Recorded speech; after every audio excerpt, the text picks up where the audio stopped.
We've asked our speakers today to join us to provide insight on the industry.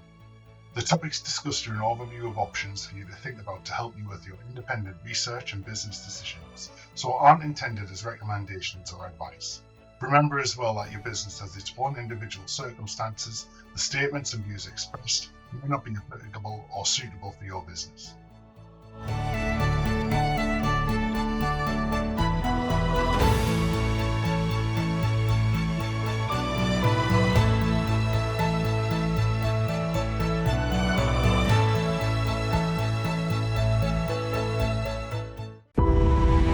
Like you'll ever get paid to play video games, they said. You've gone on to become players, creators, fans, all in one huge and growing community. Video games bring us closer, even when we're apart, and Barclays has seen this. We've been partnering with the likes of Yuki, Women in Games, Tiger, and Game Republic. We know that gaming's many faces can truly make a positive impact. We're there with you, whether you're making the next great game or just looking forward to playing it. Squad up, we're Barclays.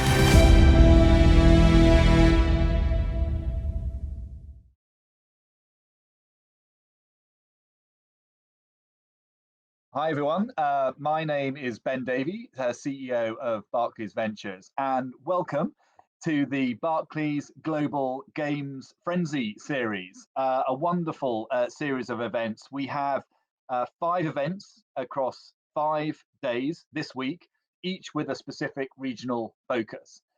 So today we start in the UK. On Tuesday we have the US. On Wednesday we have Asia. On Thursday we have Israel, and on Friday we have India, and specifically tailored speakers, companies, and agenda items for each of those regions on each of those days. Obviously, we welcome anyone joining us at any time, even if you're not in the particular region in question. We have a fantastic lineup today, really looking forward to the discussion. So let me just preview a little bit about what's about to follow. We're going to be hearing from Intel, who will be talking to us about how they are supporting the games developer community. We are going to be talking to Future Games of London and how they're using games to help the greater good. And we're also talking to Out Making Games on the importance of the LGBTQ plus community within the games industry.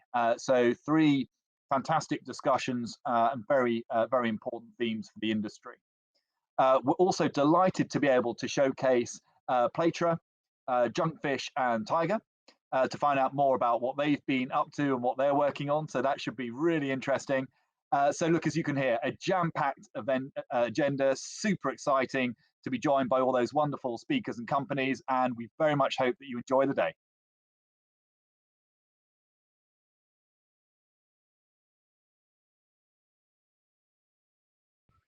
Hi, Scott. Welcome to Barclays. It would be fantastic to hear a little bit about you and Intel. Yeah, good morning, David. How are you? It's raining, which isn't great. It's not the best of weather today. But yeah, so I'm Scott Gillingham. I work for Intel UK, and I head up our gaming and esports business here in the UK. And tell us a little bit about yourself. How did you get involved with games at Intel? How did that come together?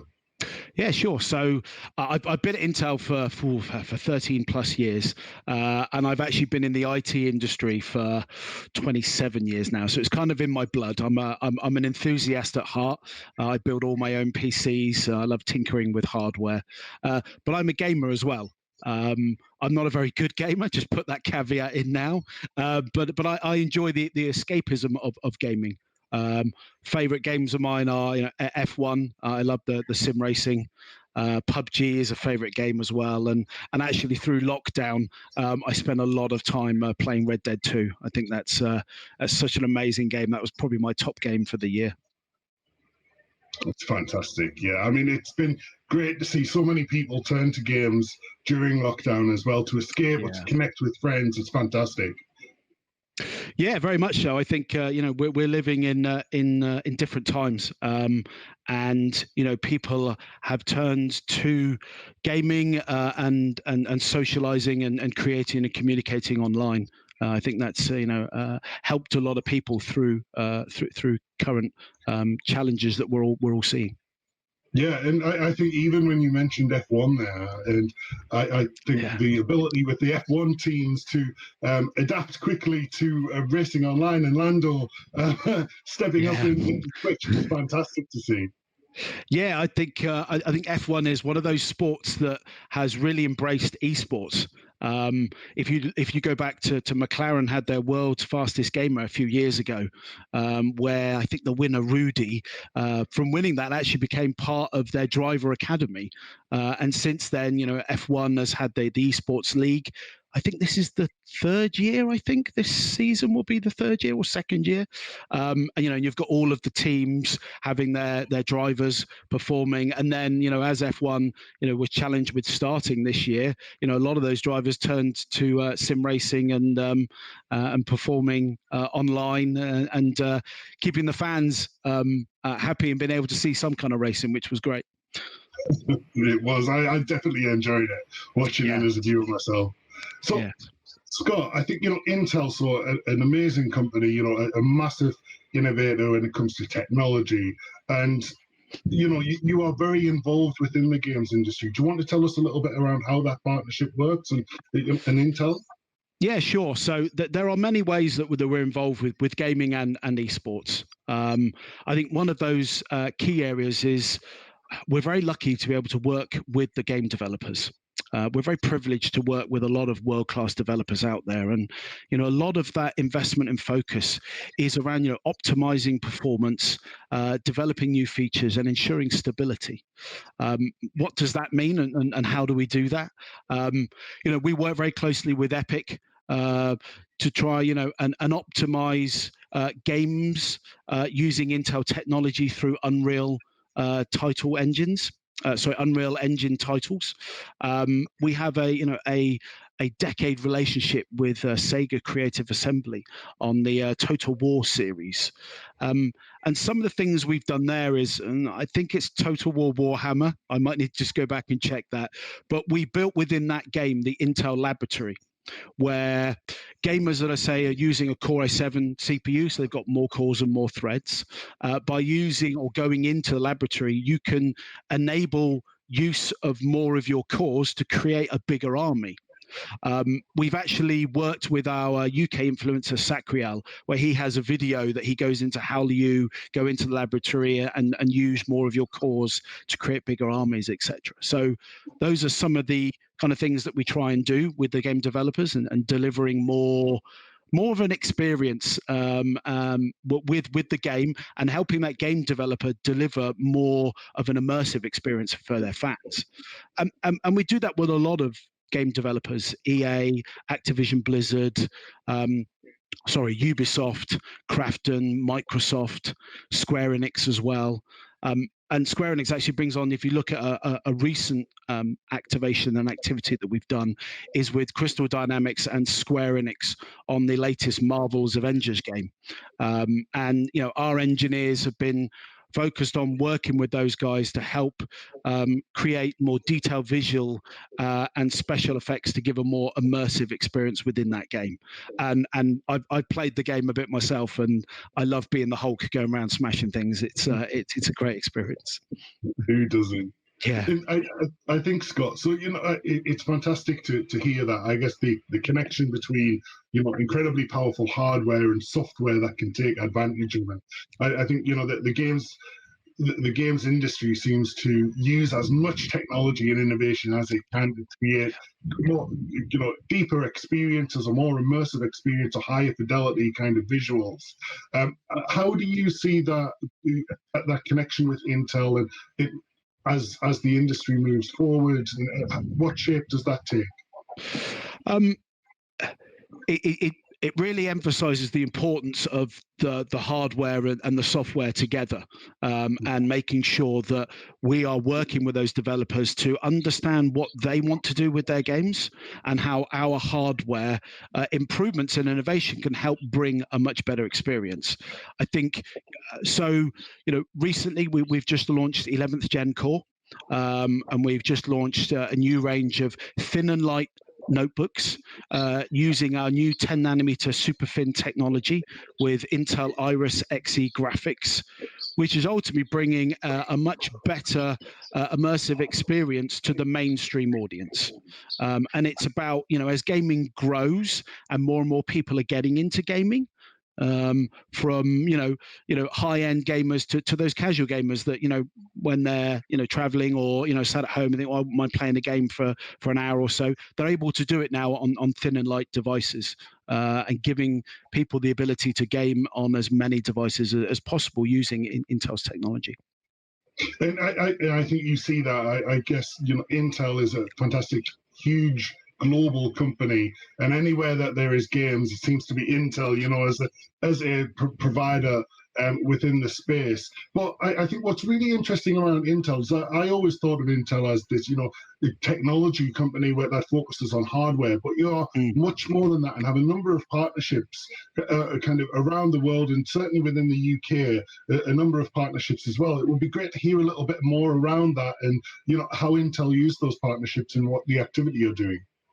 Yeah, sure, and that's a huge investment from us, because as you said, I think a lot of people think of it of we're focused on the hardware. We are, but actually there's a lot of other work that we do outside of that to help esports as an industry and gaming as an industry grow. One of those big investments is our partnership with ESL. So we've been partnering with ESL now for nearly 2 decades, and that's a worldwide partnership. And I think this is a good way of showing how esports and gaming has developed over the last 20 years. So if we go back to the early 2000s, we created the Intel Extreme Masters tournament with ESL, and we had the first tournament in Germany at CeBIT, where we had just over 500 people attend that esports tournament. We fast forward to now, Intel Extreme Masters travels the world with 4 events every year, and we have the finals typically February, March time in Katowice in Poland. And that has over 170,000 people attending the tournament, and we have over 40 million people online watching that tournament. It's now the longest running, most prestigious esports tournament in the world, and it's amazing to see where it started from to where it's got now. And I've had the privilege to go to Katowice, the finals, a few times, and it's just an amazing experience. Just to see the passion that comes from the fans, and just the whole event itself, it gives you kind of tingles. It's really, really impressive. But that is part of our partnership with ESL, is how do we create more and more tournaments? So yeah, we've got Intel Extreme Masters at the top, but then you have ESL 1, the ESL Pro League, the ESL National Leagues. And we work with ESL to try and help create more events and give more people the opportunity to compete and enjoy esports. And for some people, hopefully in the future, they get to be on that stage in Katowice in Poland in the future. But again, our investment with ESL isn't, again, just about the tournaments. It does come back to, ESL is powered by Intel. How does our technology and future technologies that we're working on deliver a better esports experience?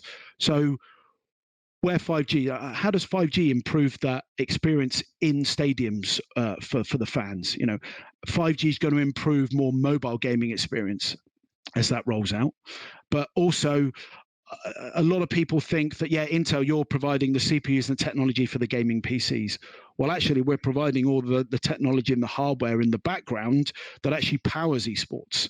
So, when you're watching ESL 1 online, or you're in the stadium at Intel Extreme Masters, there's a lot of Intel Xeon server technology that's powering all of that, a lot of our storage technology as well. So, how do we look at future technologies that can enhance that experience further? Where does AI fit into esports as it moves forward? So that's another side of that investment, and understanding, hey, so what would you like to do to make that experience more immersive, and how can some of our future technologies help you do that? That's fantastic, Scott. And I think it's always amazing to see the growth of the industry, the growth of esports, the growth of technology within the space. So what's next? Where do you see the future path, and how is Intel next? Yeah, let me bring that to a UK investment that we have, and it's an investment that we both have actually. Is with the NSE, the National Students Esports League.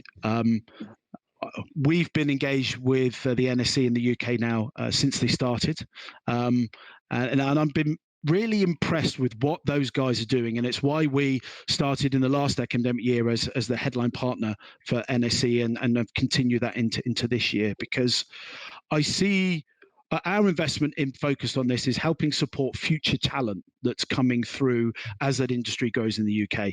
And we see the NSE helping to nurture that future talent through universities. It's not just about the gamers. Yes, they're enabling tournaments for people to game against each other, and universities compete, and that's great. But also they're giving the ability for students to be team managers, to be shoutcasters, to be broadcasters. So it's building a lot of future talent. And that's what's really interested me and us in the UK of, okay, how can we help that further? And we created the Intel Future Gen program. We actually started Intel Future Gen with ESL back in 2018, and ourselves and ESL worked with NSE to bring Intel Future Gen to the NSE last year. And the program last year was, how do we give 10 students the opportunity to engage more with the industry and showcase their talents? Come to Intel and learn what Intel are doing, and meet people from Intel that are in that gaming and esports space. Spend time with ESL, go to ESL tournaments, and really understand what goes into putting on a tournament like ESL One Birmingham. And then, working with NSE, understand what NSE are doing, and can we introduce them to other esports brands and teams in the UK, and just help them engage and get experience of the industry, so that when they leave university, they have opportunities to go and develop their talents more, and bring more growth and opportunity to the industry as it grows in the UK. That's amazing, Scott. I mean, it's fantastic to see, the breadth that Intel bring to the games industry. And it feels like in this discussion we've only scratched the surface between the world-class leading hardware, the integration within software, the support of the community, support of esports, and also the talent into the industry. There's so much there, and I think a lot of people in the audience, that we will have game industry people, developers, esports organizations, but we'll also have people in a whole host of other industries. And what would you say to them, and where do they go to find out more about what Intel are doing? So one thing as you talked about earlier, gaming is in our blood at Intel. It's part of our DNA. And one of the key things that we focus on is the engagement with the community, listening to the community and understanding what the community want, and having fun. That's what gaming is about at the end of the day. But we've seen, as esports as an industry has grown, and gaming as well, that there are more opportunities for other brands and industries to come in and engage with that community. I think there's great examples of that. If you look at DHL have coming, and Mercedes and stuff, they've been partners with us with ESL, and they brought a lot of new stuff and new thoughts and ideas to the industry, and that's great. And I encourage more and more industries and brands to look at esports as a real opportunity to engage with a large community. As I said, Intel Extreme Master, we have over 40 million people online just watching that one tournament over the course of 3 days. So that community is large.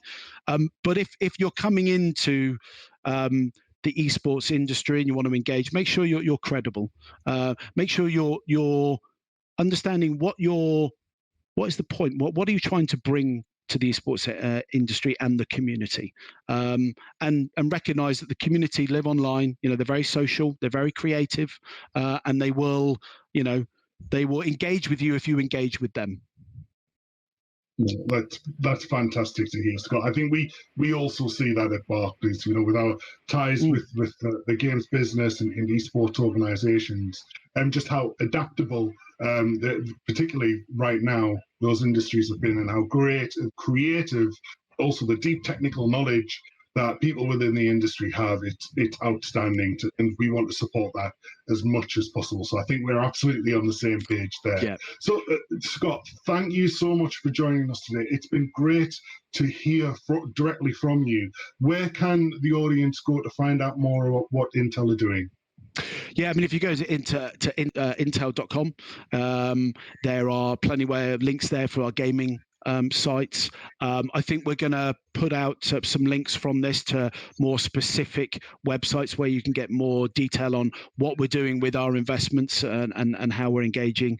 And I think what we will do is actually we'll put something in the link here as well of access to the gaming Intel Gaming Access program. So that's a monthly subscription program where we put out a lot of details on what we're doing, access to beta games before they launch, etc., offers, and all those sort of stuff is another good way that we engage with that community. So we'll see if we can get that information for you guys to put out. But again, Brilliant. thank you for inviting us along to this. It's a pleasure to always come and talk about gaming and esports, and it's great to see a big brand like Barclays engaging in this space as well.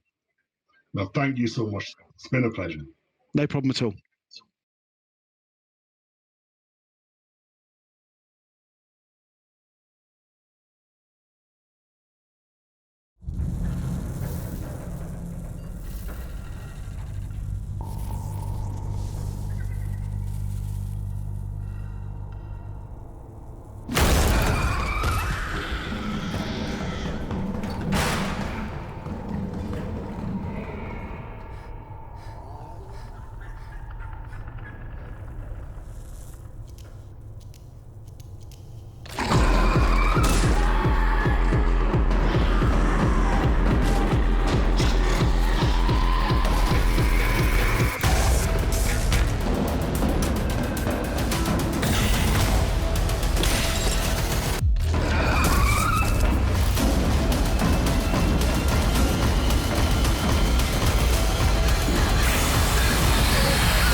Hi, I'm delighted today to have Elizabeth Sampat and Aaron Morley from Future Games of London. Thank you for joining us, guys.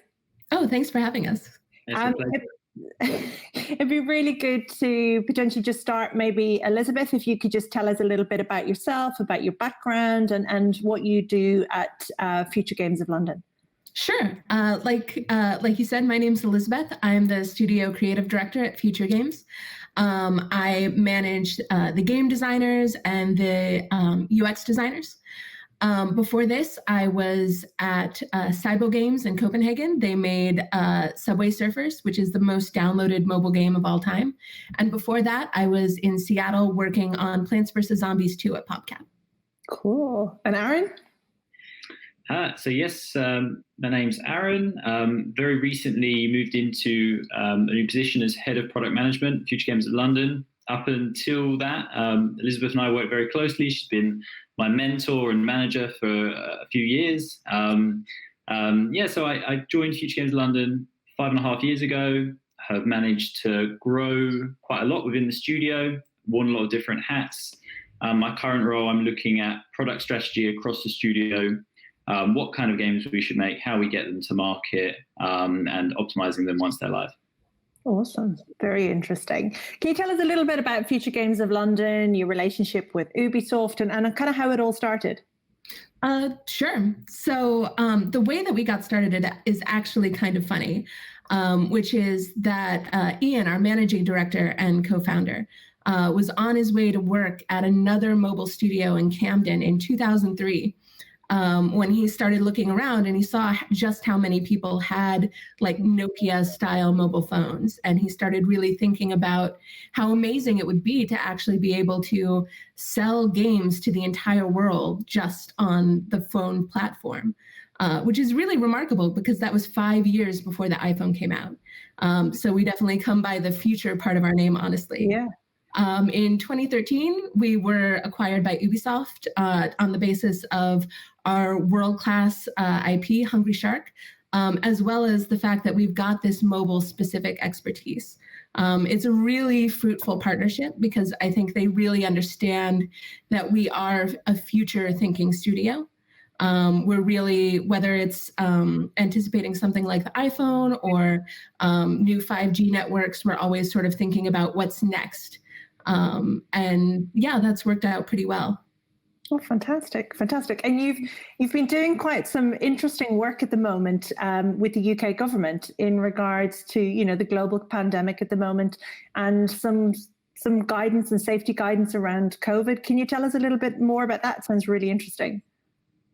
Sure. So I can cover that one. In April, we were approached through Ubisoft Corporate, so the UK corporate offices for Ubisoft, who had been in contact with the government around a campaign to kind of raise awareness and target an audience that are traditionally quite hard to target through traditional media spending like television or print.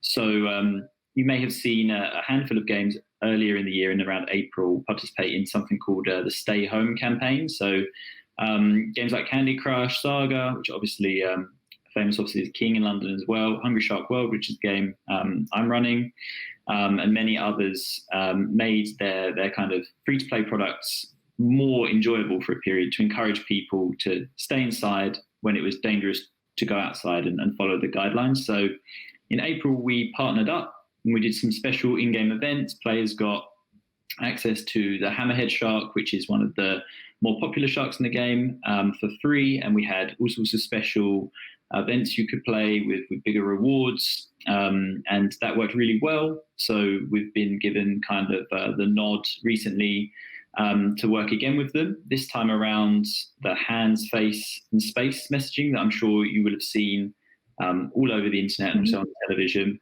And we're currently just working out exactly how to do that, use the images, etc. But the plan is to essentially have a kind of light-hearted way to remind people in the UK about guidelines and to do it through something they enjoy, which we've found can really connect to a kind of positive element because obviously these are quite troubling times that we're all living through.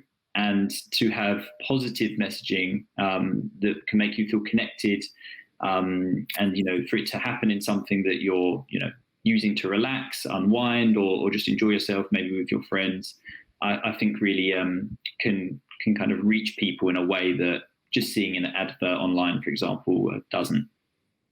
That's fantastic. It really resonates, the fact that, games can bring people together, but it can also as well connect on important messages, and in an environment, as you say, where they're feeling relaxed and kind of entertaining and getting that messaging through as well. And kind of in the same vein as well, you guys have been doing some really amazing stuff in Playing for the Planet with the UN, which is, I was like, wow, this is amazing. Can you tell us a little bit about that? Yeah, sure. So there's something called the Playing for the Planet Alliance, which was started by the UN Environments Programme. And the idea behind this alliance is to bring together kind of interactive media and games businesses to kind of catalyze people who play games, which is now a huge population. I think by 2025, something like 3.1 billion people on the planet will be kind of active video game players. And to, kind of pitch them the future a little bit and say, look, you can make a difference, we can make a difference together. And yes, so we were contacted about this because there was a specific activation that was going to happen. It was called the Green Mobile Game Jam.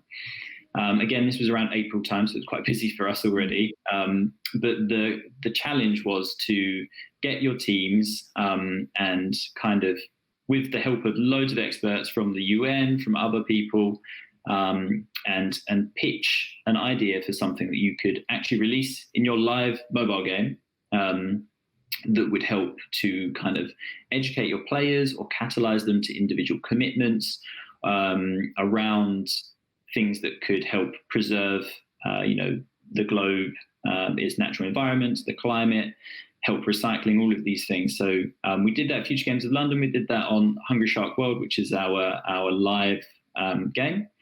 We were part of quite a big group. So there were studios from around the UK and also Europe, including very big ones like Rovio, who are famous for Angry Birds, and also the studio behind Golf Clash. So we kind of had these regular meetings, and we would talk about this sort of stuff. And then we went away in the studio. I put together some teams. We did what we call a game jam. So the idea is that short period of time, come together with a pitch, and then present that. And then we presented it back to Elizabeth and the studio, and the winning team went on to pitch that to Sam Barrett and some other people who work at the UN to get feedback. And the whole group of these people, you can look it up online if you just look up Green Mobile Game Jam. So more than, I think, 20 studios all committed to releasing updates to their games that have like a specific focus on the environment. And we're going to be releasing something in April next year, hopefully around Earth Day, all about Arctic conservation and kind of motivating the audience that plays Hungry Shark, that care about the ocean already, to make a difference there. That's fantastic. I think, to see the games companies coming together about something that is so important, and to see that you guys here in London are playing a huge part in that. Well done. That's really fantastic. Thank you. Gosh, there's lots coming up with that, with the work you're doing with the government on COVID. You've done, I was going to say, let's write 2020 off, but you guys have had a really busy 2020. What's kind of, besides the COVID, also besides the Playing for the Planet Alliance, what does 2021 hold for you guys? Will there be more Hungry Shark? I mean, there's always more Hungry Shark. One of the things actually that I'm sure Aaron can talk about a little bit more is that at the end of this year, it's the 10th anniversary of the Hungry Shark IP. So we've had over 500 million downloads, with many more to come. Over that time, we've also raised over £200,000 for our charitable partner, Oceana, but we know that that's not enough. One of the things that's really special about Future Games is that we feel really strongly not just about what we do, but about how we do it and why we do it. So we're also planning an office sustainability audit, just to make sure that we're being as green as we possibly can while we're pushing this message. We're investigating new ways to engage the studio in this era of remote work as well. We just reinstated team lunches, which allow people to expense getting lunch delivered, and everyone can sort of talk and play multiplayer games together and really reconnect, because one of the things that's so special about the studio is the people. And we're planning some pretty big surprises for the company in 2021 as well. But I think Aaron, as the person who really is spearheading a lot of what's going on player facing for the Shark anniversary, might have some teasers to give us.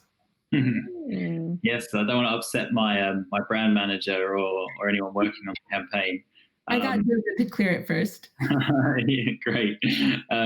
So yes, we've got a really huge update coming for Hungry Shark World to celebrate 10 years of the Hungry Shark IP. It's amazing, even in the kind of 5.5 years that I've been with the studio, how much it's gone from one big Hungry Shark game to being available on just about every platform, even a VR experience.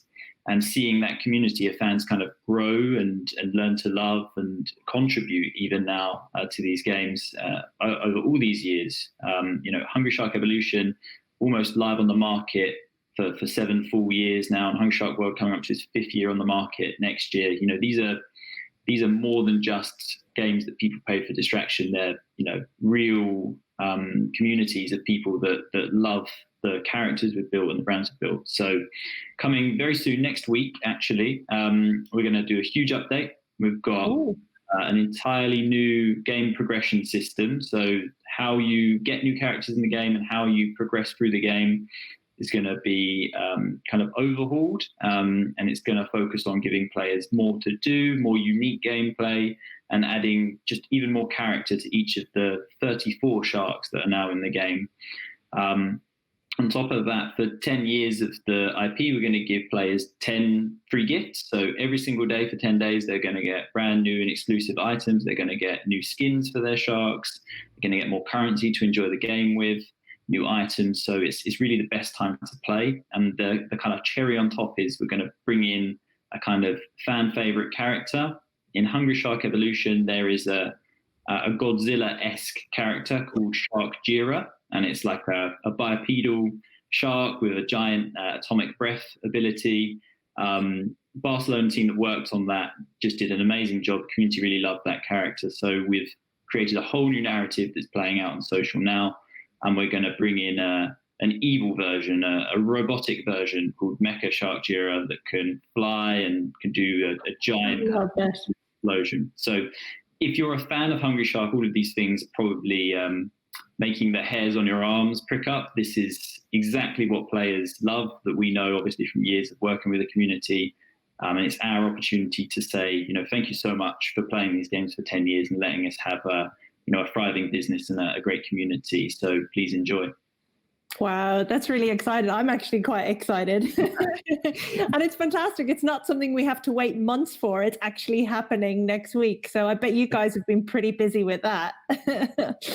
Oh, yeah. But look, well, if you, taking that into account that you guys are, pretty busy, big week next week, lots going on for 2021. It's, what I think, having had, been around now for such a period of time, it's fantastic to see, a company such as yourself giving back to society, giving back, globally as well. And I hope that we can see more, developers and publishers starting to look to do what you guys are doing as well. It's really impressive. So thank you so much for your time. Thank you. I will be getting ready for next week. Any particular day, or is there a day next week, or we have to wait and see? Well, usually the App Store updates on a Thursday. So next week, if you have a look at your iPhone or your Android device, with any luck, the stores will support the update, and it'll be in your face, Hungry Shark 10-year anniversary. Watch out, all those swimmers, because I'm coming. Thank you so much, guys. Thank you.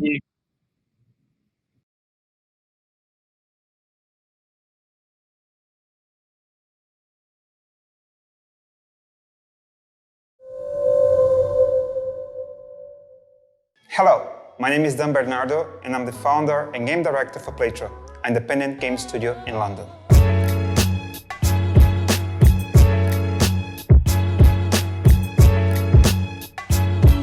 We're just a couple of years old and about to launch our first game. So we are not revenue generating yet, but hold on, don't count us out just yet. I'm kind of new to the game industry, but I'm bringing more than 15 years of experience and some success stories from the tech industry. There, I specialize helping startups, creating the teams, enabling culture, and delivering awesome products. Then planning and executing mindful scale-ups, getting ready for very successful exits. My latest success story was Unruly Media, but I joined when it was very small and helped scale up to more than 20 offices around the world and exit to excess of $150 million. So trust me, I know what I'm doing. My next move was assembling the Avengers of indie game development. Playtra Games combines more than 20 years of game development experience with fresh talents to deliver uniquely artistical views and great gameplay to our games.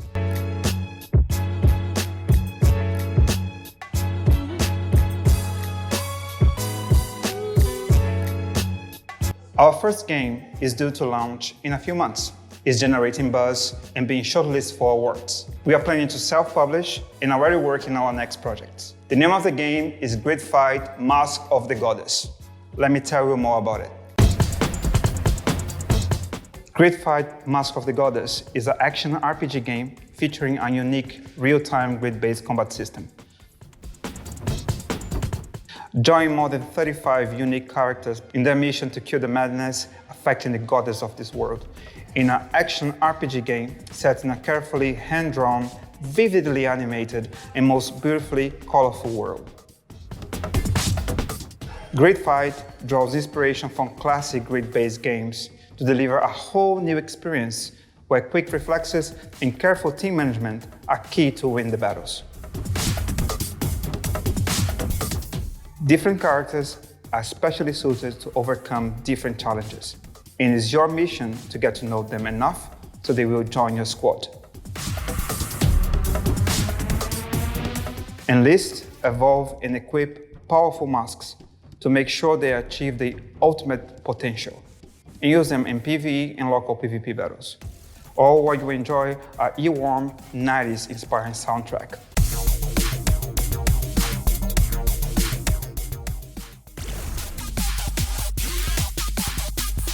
Our ultimate goal is to become a powerhouse in creating, discovering, and publishing quality indie games for a global audience.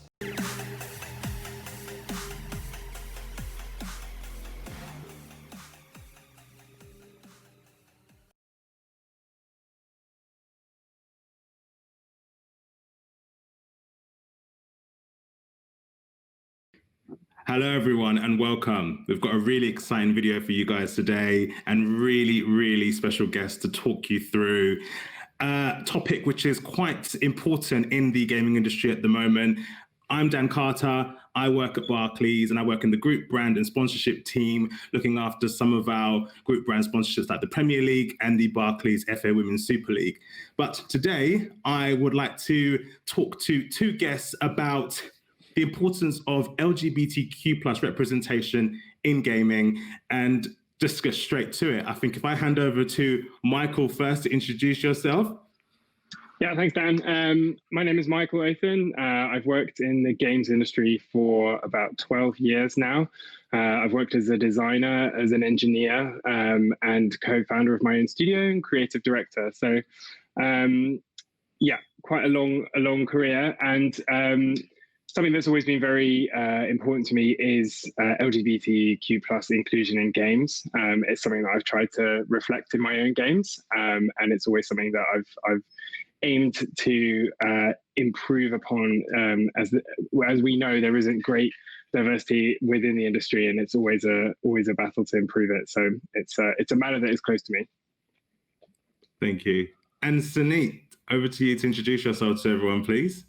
Thanks very much. So I'm Suneet Sharma. I am a legal executive at Sega. I also am the founder of the Sega LGBTQ+ network and a member of the leadership team of Out Making Games. LGBTQ+ representation is something that, I find very important to me personally. And I'm really happy to be here for this conversation today.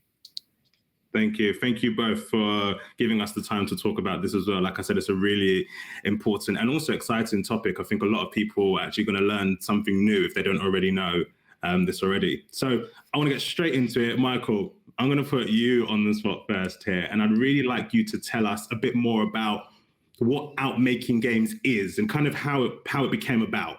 So Outmaking Games, which abbreviates wonderfully to OMG, it's a network set up to bring together LGBTQ plus people within the games industry, which sounds relatively simple and straightforward, but until now, there hasn't really been something like that in the UK. We founded it about a year ago now. I think we've just passed our first birthday. So within that time, we've had a few events. Obviously, this was put a little bit on hold when COVID came about.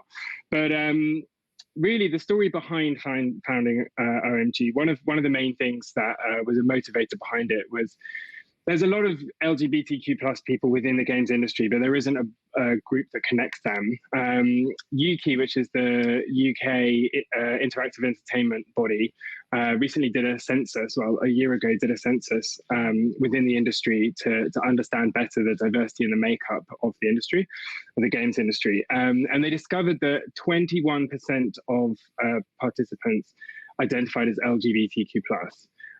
Which is obviously a lot higher than the national average, which is fantastic. And on top of that, 2% identify as non-binary and 3% identify as transgender, both of which are a lot higher than the national average. So what this told us is there's almost a disproportionately high representation of LGBTQ plus people within the industry, but there isn't a body that really represents and connects them. There isn't a network.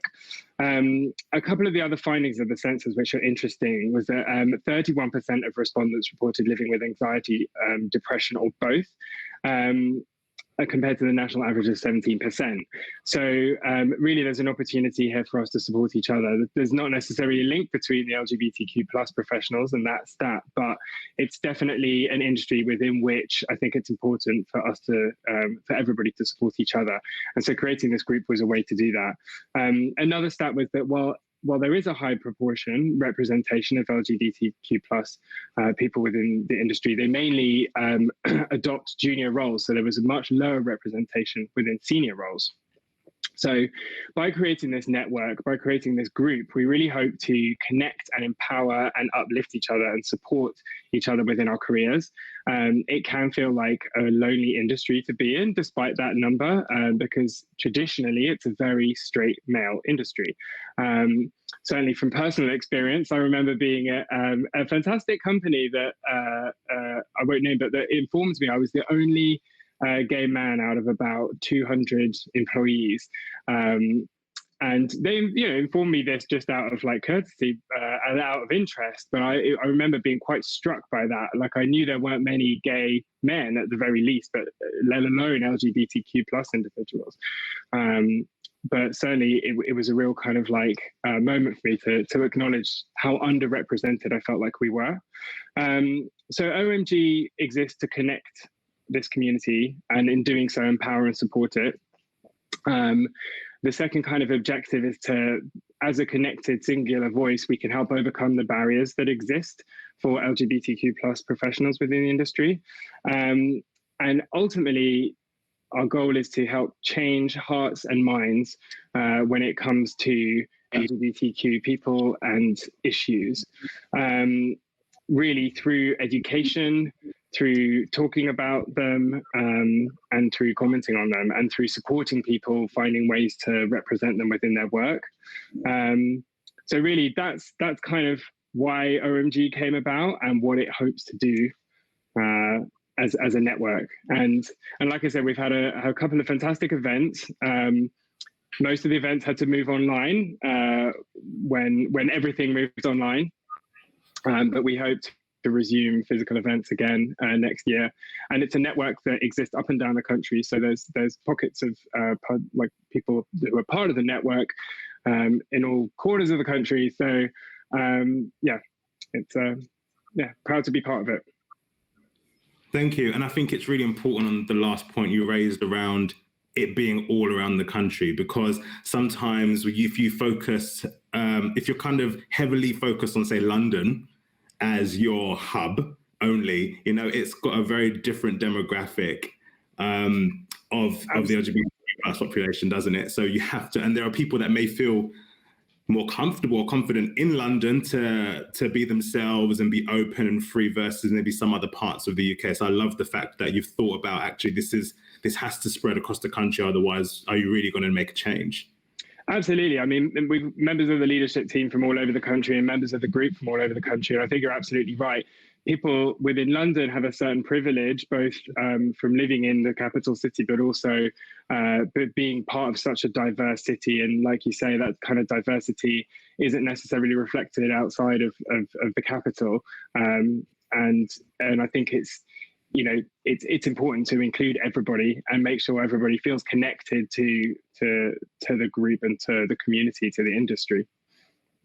Definitely. And Sunit, Michael mentioned about some of the barriers that may impact the LGBTQ plus community in this industry in particularly. Can you address kind of some of those barriers for those professionals in the community, but also some of the opportunities as well that you yourself might think, actually, this is what we have to kind of grab onto now and kind of start to shift that narrative? Sure. So, I mean, kind of drawing out some of what Michael's already discussed on this, what we see is that a higher proportion of junior members identify themselves openly as LGBTQ+.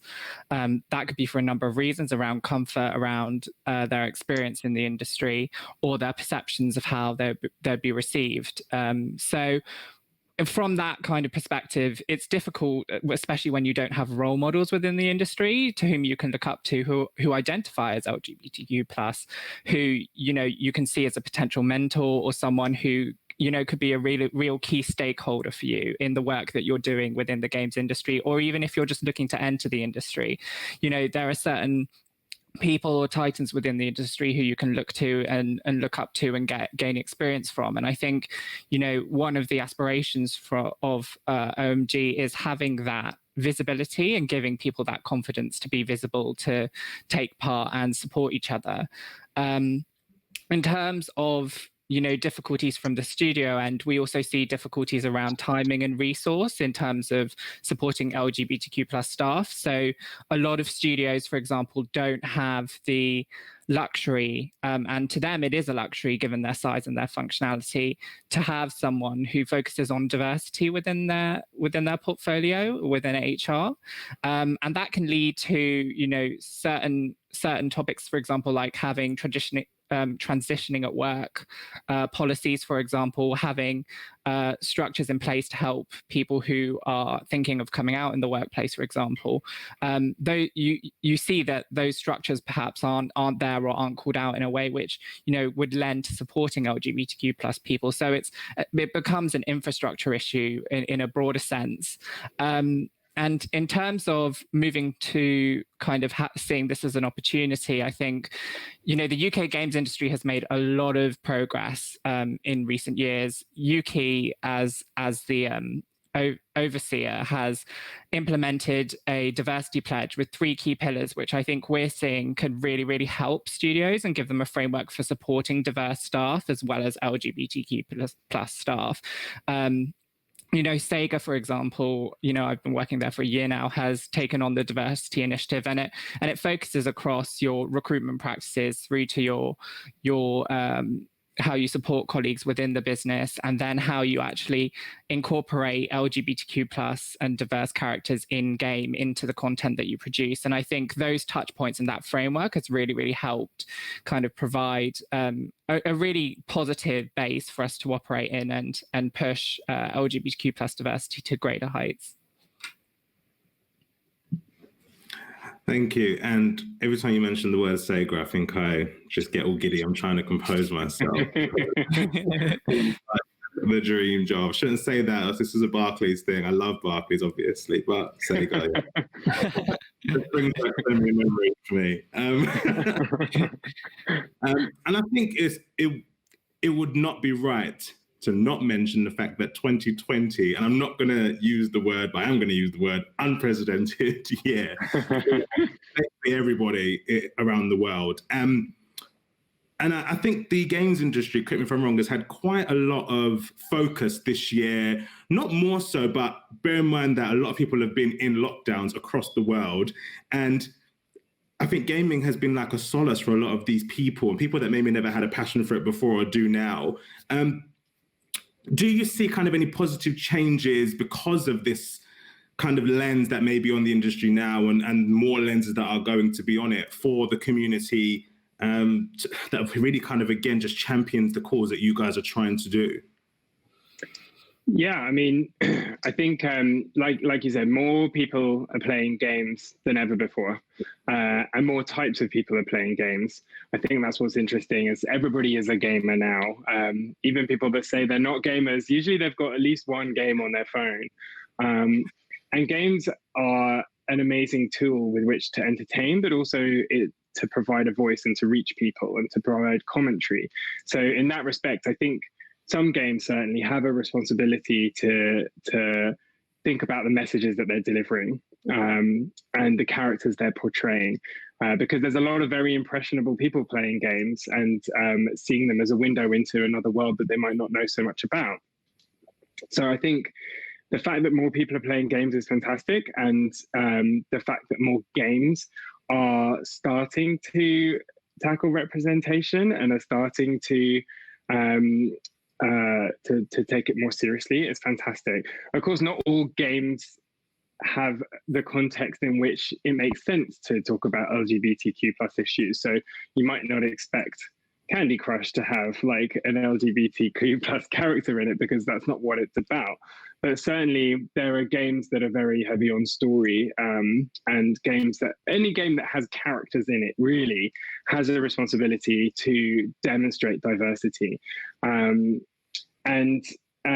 Yeah, like Sunit mentioned, Yuki have this campaign called Raise the Game, which is a fantastic step forward in uniting the industry with some very clear goals and some very clear touch points on how they can improve their diversity and inclusion. I think for a lot of big studios, it can be quite scary and intimidating to try and improve the representation because they don't want to get it wrong.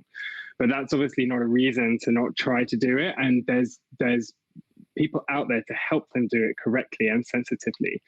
So a couple of good stories from this year. We had the first game to feature a playable transgender character released from a major studio. I say major studio because there's a lot of indie studios that are really pushing the bar and driving this conversation forward and tackling representation in a very sensitive and thoughtful way.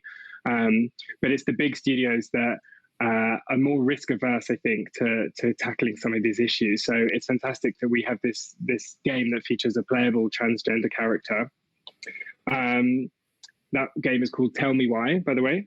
And then another game, which you probably would have heard of, it was one of the biggest games of the year, a big AAA game called The Last of Us Part 2, which features a lesbian protagonist, and two of the supporting characters identify as bi and transgender. So we're starting to see the depiction of alternative sexual orientations and gender identities in games, but it's still very few and far between, and it's still not always done well. But when it is done well, it means so much to the community, and I think it means so much to people that are playing that might not be part of the community. It's part of their education. It's part of normalizing what some people are afraid of, and I think it's just part of building tolerance, understanding, and educating. So the fact that these two games have come out and done this is fantastic, and hopefully there's going to be many, many more. I mean, if you do kind of Google like top LGBTQ characters in video games, you know, you see pretty slim pickings over the last 10 years or so. but we're definitely going in the right direction, which is really encouraging. The GLAD Awards, so GLAD, which is a LGBT media advocacy group that has an annual award ceremony for media agencies that promote LGBTQ plus issues in their content, has just introduced an award for outstanding video game. So I think it's great that we're starting to see these things appearing. They're starting to be recognized and rewarded. But of course, there's still a long way to go, because ultimately, games should be as diverse as the people who are making them and the people who are playing them. And if you look at the landscape of games available right now, they really don't reflect that. The fantastic news from the UK census is that there's a large portion of LGBTQ plus people within the industry, and other diverse areas. So it's not just about that, it's about race, it's about gender, it's about differing ability, and all of these things need to be improved in terms of their representation in games. And really, I think it starts with studios acknowledging their talent and allowing them to express their voices through the content that they're producing. And as Sunit mentioned, with the Raise the Game pledge, the first pillar of that is about recruitment. And I think that's something that every studio really needs to take seriously. A lot of the time you hear this excuse from studios that, but it's really hard to find diverse talent, but it's because they're not necessarily looking in the right places. They're not reaching beyond the immediate kind of traditional recruitment streams. And if you really do look out there, there's a lot of groups for various different diverse groups. So there's BAME in games, there's POC in play, there's outmaking games, there's women in games, and beyond these groups, there's a whole country now to explore in terms of recruitment. There's so many studios are moving to a kind of online operations model that actually, like we were saying in the beginning, you don't need to be based in London anymore. You don't need to be in a kind of creative hub. You can be anywhere. So that means you can really open up your recruitment policies and your recruitment channels to people of different backgrounds and different areas of the country. So really, there's very few excuses and the rewards are getting greater and greater. And I think this year has been a fantastic year for games. We're seeing how popular they are, how much they resonate with people, and really it's up to us to drive forward the conversations that are creating the diverse content and diverse and inclusive environments, both behind the scenes and on the screen. Thanks for that, Michael. And I think, Sunit, Michael touched on it around risk-adverse companies, especially from the major studios. Now, this is something which, in any industry, you'll find the bigger the player, and by player I mean the actual company itself or the brand, usually the harder it is to enact change or to get to those people who have the power to make change. What do you think that these professionals can do? That the people who are watching this, if they have that power, that authority, the autonomy to support the LGBTQ plus community in this cause that Outmaking Games are trying to achieve, what would you say to them? What do you think they can do? Really good question. And I think, there's a potential for a huge amount of positive impact here. And I think it's about taking your own personal responsibility for improving diversity, something that is encouraged by the UK Pledge. And I really think, what you can do if you're a stakeholder in the content creation pipeline is start a conversation, start a conversation about have diverse topics and having diverse characters within your games. And what you may readily find, like I did when I started the Sega LGBTQ plus network, is that people who are passionate about those causes will come forward and will encourage others to come forward to share their views on these diverse issues, because they want to be represented, they want to be heard, and they want to have that buy-in into the creative process. So you need to be at a stage where you can kind of engage your employees and have this conversation about, where the value lies. Maybe you have a values group already, an LGBTQ plus group that you can go to and you can ask, we actually want to pass the views of these individuals and get their insight into the creative process.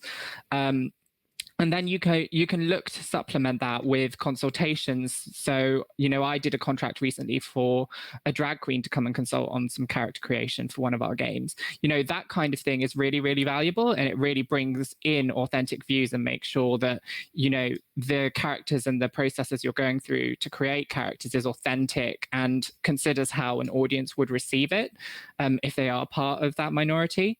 So having those conversations, talking to other key stakeholders, and making sure you have a framework in place. So, for larger companies, working around the policy and working with a framework always helps. It always helps set your objectives, it sets your goals, it makes things measurable.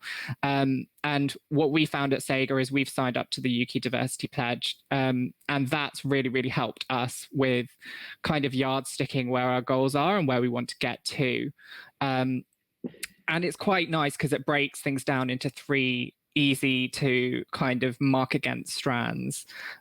So you can and they all intertwine and link to each other. So you have more control and you have more of a focus, and, do use the resources that are out there. Yuki, is really, really excellent in the advice it provides.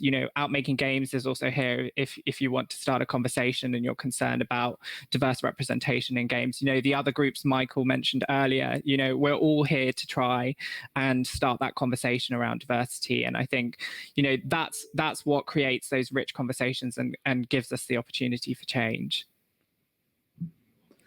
Thank you. And I think it's definitely going to be a long road. And I think this conversation is so important because you mentioned resources. And sometimes the first step in any resource is just that awareness piece, isn't it? It's kind of understanding that there's a problem and this is kind of how we feel and how the LGBTQ plus community feel. And then it's kind of like, okay, what's the next step? So I think I completely think that this is one of those first step moments where it's going to make change. And I'm glad I'm a part of this video to, even though I'm just hosting it, to at least have this conversation with you both. And I think, Michael, in terms of Out Making Games specifically and how the games professionals can actually get involved with you guys, maybe as that first step or maybe a continual step to enact the change, what can they do? Well, first of all, our website is outmaking.games, not outmakinggames.com, although I think we probably need to add that. So outmaking.games. On the website, you'll find links to join our Slack channel, where there's ongoing conversations and anybody can feel free to start one. There's also a link to the UK's Raise the Game pledge. So if you're a company or if you represent your company, do please take a look at that if you haven't already. It's very easy to sign up and commit to. And I think, as you've both pointed out, don't be afraid to start that conversation. It's not like a Pandora's box. You just need to start talking, and you'll find that there's a lot to be learned and gained from doing so. So outmaking.games, we have quarterly events, although obviously, as I mentioned before, they're all online at the minute, but we should have coming up a Christmas game event, not on Christmas Day, sorry, but we have a Christmas themed game day. So there'll be news of that coming up shortly. And really just join the group and be heard, be part of it. There's lots coming up in terms of mentorship and how we can be connecting more experienced industry professionals with less experienced industry professionals. And really, there's a lot more coming down the line. So just get involved. Cindy, I do have a question around the importance of what Out Making Games is trying to do. I'm an openly gay male myself, and I do play video games, even though Michael pointed out that everyone thinks they're a gamer now, but I don't know if I fit into that category. But what I would like to know is that why is what you guys are doing needed? So why is this such an important topic? Yeah, and I think it's always something that we should bear in mind, the core goal and the core reasoning for why we're doing this. And, I think it kind of goes back to media is very powerful and it has the power to depict and represent people. And, it has that ability to really influence people. And as content creators, we have a responsibility to ensure that that is reflected by having a diversity of characters and content that is provided to people.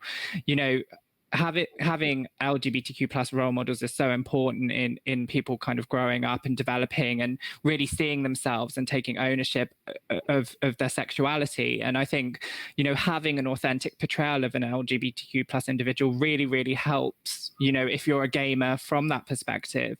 You may not have identified with yourself in any other content. It may be that gaming is, what you do as a form of escapism. It may be, something that you invest yourself in your spare time, but seeing yourself reflected there, and also as an educative piece for people who aren't LGBTQ plus, seeing a diverse representation is really, really important.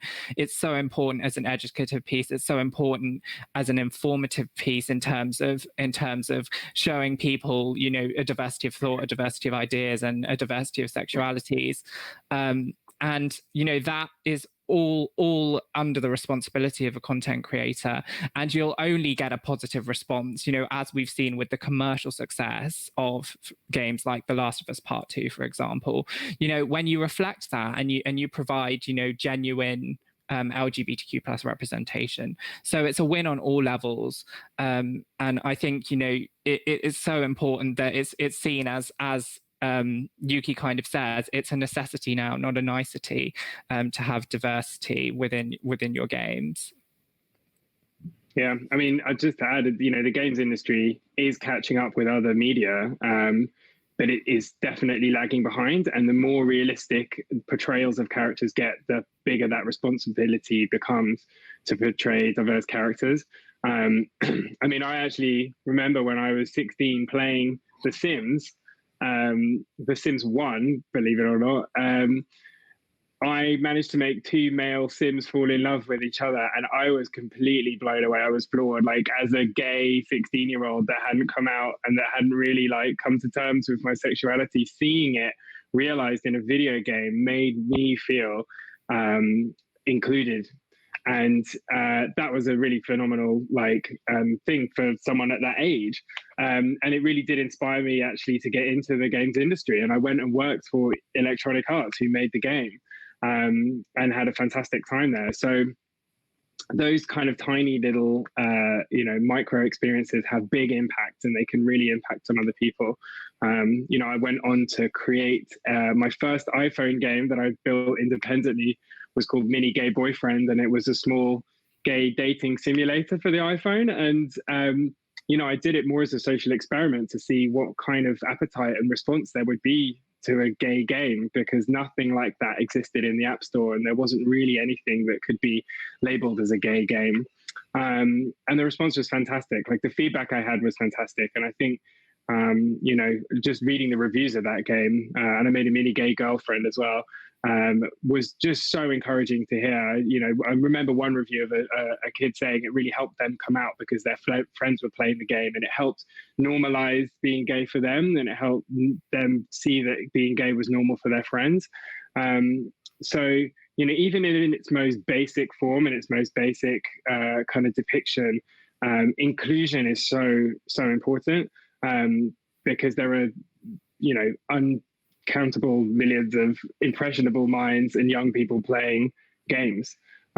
So not to include diversity would just be is becoming more and more of an enormous oversight. It's very important. Thank you both so much for that. I think you've summed it up perfectly in terms of that one little thing can have a lifetime impact on somebody, and the fact that you still remember that from when you were 60 and how that influenced your life's decisions in terms of your professional life, it is a perfect example of why this is so important. So thank you so much. I'd like to thank you both for taking the time to come and talk to us today. I've enjoyed the conversation. I could go on and on and on, as I'm sure you can tell, but I do want to make sure you can go. If there was one final thought from each of you, a quick key takeaway or call to action, what would that be? Sunit, I'll go to you first. Yeah, I think it would be start the conversation. I think once you start these conversations, it builds its own momentum, and you will find that, you know, people who really call for diverse content, whether that's within your company or within your audience, you know, will respond. So I think, you know, once you start having those conversations around diversity and its importance, they'll only pick up steam. Perfect. Michael? Yeah, I mean, I think that's an excellent point. I think diversity isn't just gender diversity, which I think a lot of games companies see it as. It's racial diversity, it's sexual orientation diversity, it's differing abilities. It's and then, you know, within that there's intersectionality, and we're not going to learn or grow or make any changes if we don't, if we're afraid of the conversation and if we're afraid to start it. So really my point is the same as Sunit's. I think don't be afraid to start the conversation. You know, there's a lot of groups out there and there's a lot of resources to help inform it. And if you are part of a studio where you feel like you're underrepresented, demand better representation. And if you're a manager at that studio, if you're part of running a studio, then, you know, start looking at these resources and making changes, because it will like pay dividends. Perfect. Again, thank you both so much. Hope you've enjoyed the conversation and speak to you guys real soon. Thank you very much. Yeah, thank you.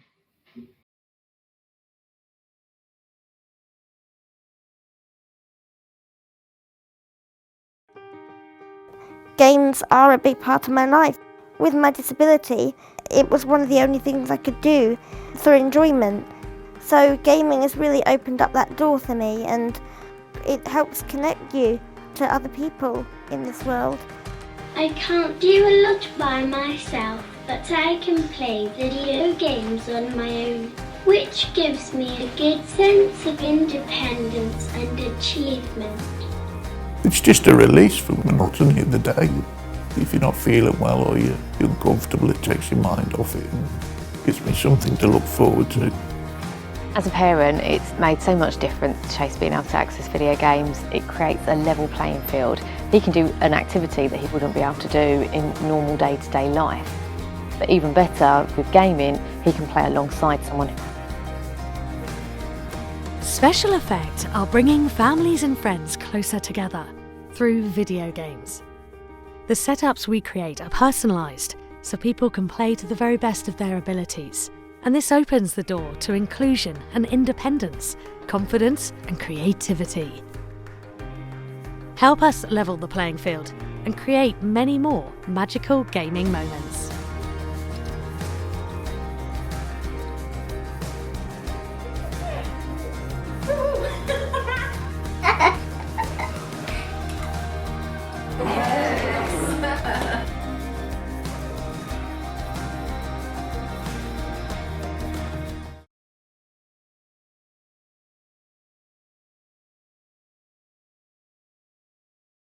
Thank you for joining us today, Richard. It would be great to find out a little bit about yourself and Tiger. Well, thanks for inviting me here today. I'm Richard Wilson. I'm the CEO of Tiger. Tiger is the network for game developers, digital publishers, and the games industry.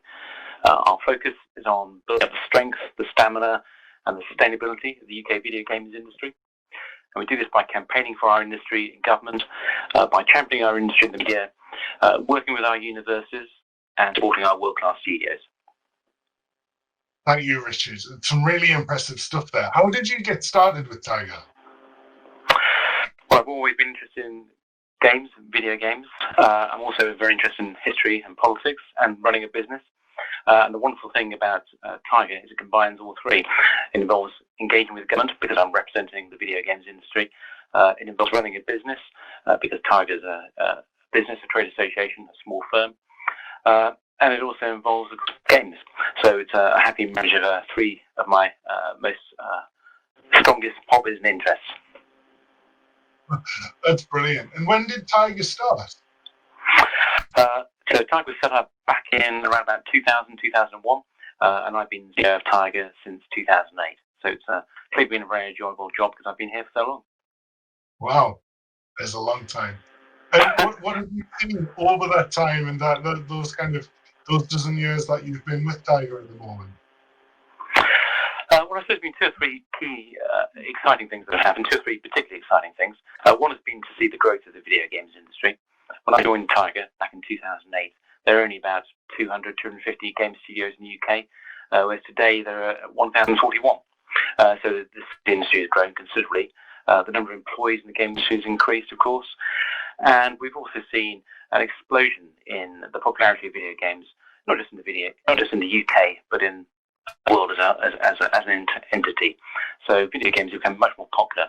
So the industry has grown dramatically over the last dozen years.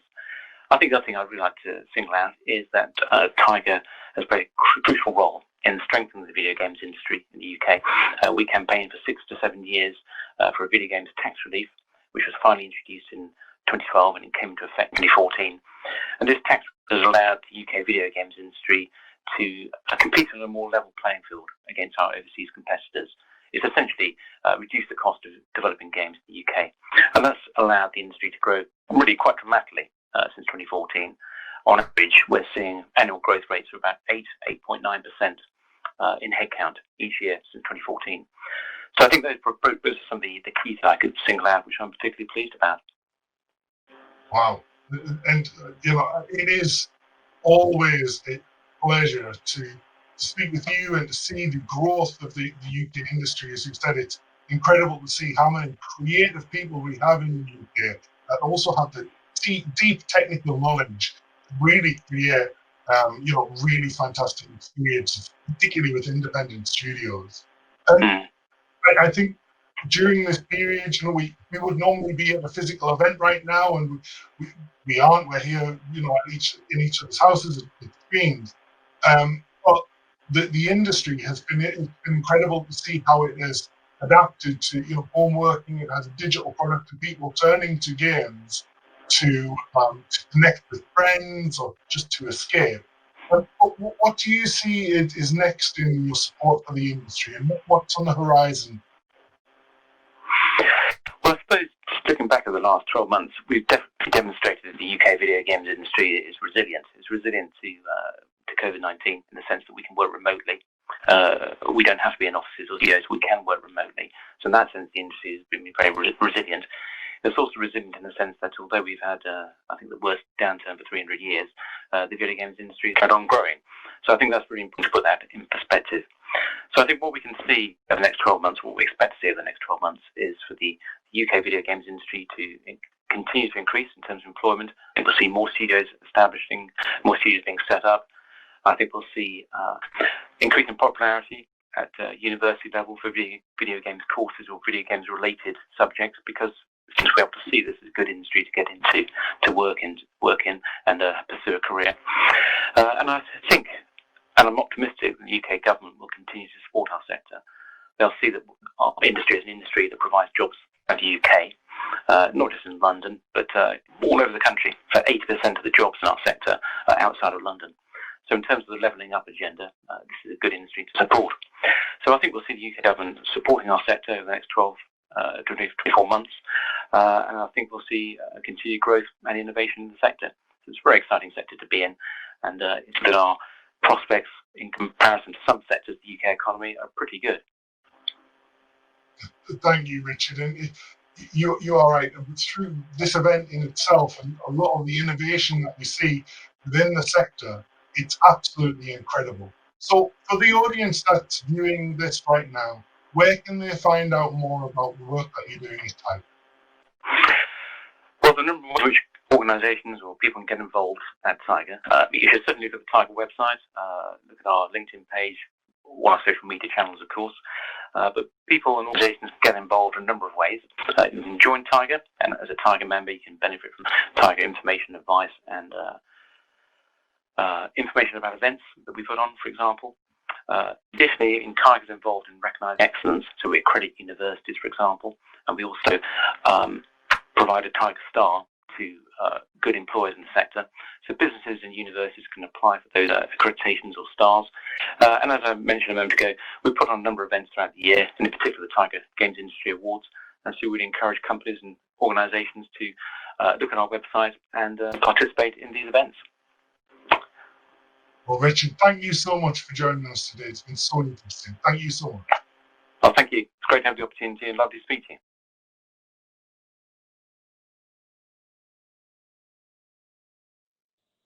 Hi everyone, it's Jane here from Barclays Business Banking. We really hope that you've enjoyed today's event, and thank you very much to all of our excellent guest speakers. If you want to connect to any of the speakers or indeed ourselves in any way, please feel free to email us on games@barclays.com or via our social media channels, Twitter and LinkedIn, using @BarclaysGames.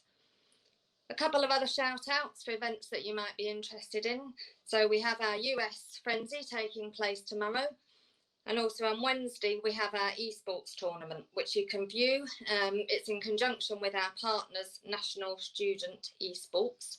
And to view it on Twitch, it is twitch.tv/NSE_GG. And that's at 1 p.m. GMT on Wednesday. Thanks everybody for tuning in, and we really hope to see you again tomorrow. Like you'll ever get paid to play video games, they said. You've gone on to become players, creators, fans, all in one huge and growing community. Video games bring us closer, even when we're apart, and Barclays has seen this. We've been partnering with the likes of Yuki, Women in Games, Tiger, and Game Republic. We know that gaming's many faces can truly make a positive impact. We're there with you, whether you're making the next great game or just looking forward to playing it. Squad up, we're Barclays.